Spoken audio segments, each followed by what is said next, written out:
raja-raja. Maka adalah dengan ini saya mengisytiharkan Ramadan tiba, Ramadan tiba, Ramadan tiba. Marhaban ya Ramadan, marhaban ya Ramadan. Assalamualaikum warahmatullahi wabarakatuh.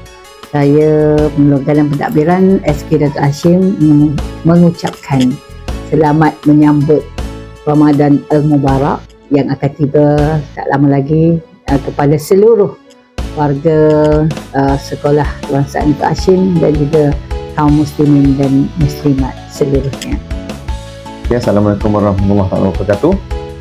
Saya PTKO SK Datuk Hashim ingin mengucapkan selamat menyambut bulan Ramadan Al-Mubarak dan selamat berpuasa.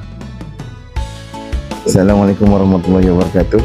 Saya Cikgu Rushdi mewakili PPKI SK Datuk Hashim mengucapkan selamat menyambut Ramadan Al-Mubarak dengan pesanan tetaplah berpuasa penuh walaupun ada muka ada macam Cina sikit.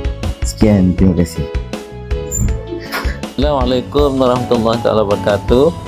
Hai, selamat menyambut Ramadan Al-Mubarak kepada semua warga SK Datuk Hashim dan juga murid-murid. Semoga bulan Ramadan yang keberkatan ini kita dapat hayatinya dengan sepenuh hati yang ikhlas. Terima kasih. Selamat menyambut Ramadan Karim buat semua warga sekolah kebangsaan Datuk Hashim. Semoga Ramadan tahun ini menjadi Ramadan penuh bermakna buat kita semua. Selamat berpuasa. Salam Ramadan Karim. Selamat berpuasa. Semoga tahun ni puasa kita lebih baik daripada tahun lepas. Untuk warga SKDH, selamat menyambut Ramadan dan selamat berpuasa. Jangan tinggal puasa. Assalamualaikum. Selamat berpuasa.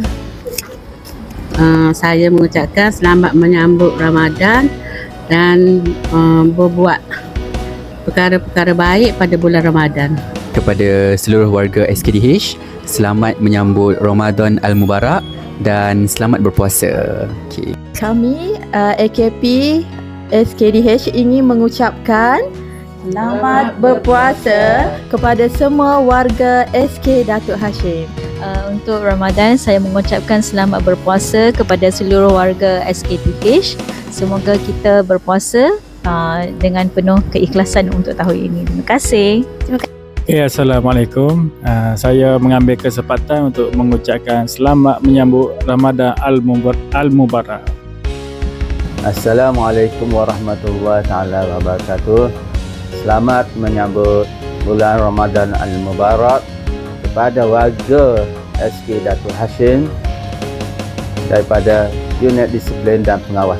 Terima kasih. Sempena Ramadan yang bakal menjelma. Selamat berpuasa semua. Selamat menyambut Ramadan Al-Mubarak 1427 Hijrah. Selamat berpuasa.